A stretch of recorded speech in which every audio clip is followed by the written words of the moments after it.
Speechless. Okay. So, it's an honor po to be with you tonight. At syempre, congratulations sa lahat ng sa inyong successful journey talaga to arte. Actually, mahabang story. Magkakasama po kami sa umpisa. And then, ito na po sila. Ang laki na. Okay. And then, thank you sa opportunity na nandito kami ngayon. At kami po yung nag-start up sa Pampanga. And then, may opisina po tayo doon. Meron din po tayo provincial status po doon. Kasama ko natin kanina si Sir Joey.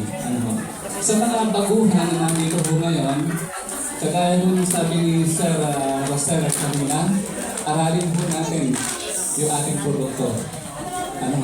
At yung mga technicalities na narinig natin from engineer kanina, nagpaliwanag nito dun sa produkto, much better po na aralin po natin. Hindi po madali yung ating negosyo, pero kapag nalaman mo natin yung deeper side po dito, kahit ako ibenta mo, kaya mo ibenta.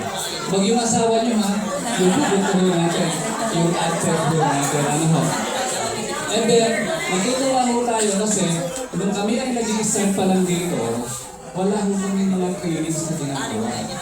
So this time, napakalaki ho ng opisina, salamat po sa implementation, just in case, na mangyayari ho yung mga trainings na gagawin sa mga darating na panahon. I-take advantage nyo ho yan. Kasi, nung una kami, self-study lang.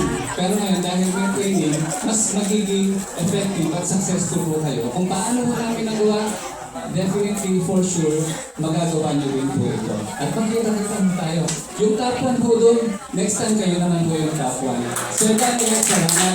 Sir, privilege po namin ngayon. Sir, maraming salamat sa napakahusay ng pag-MC. Thank you very much po sa lahat.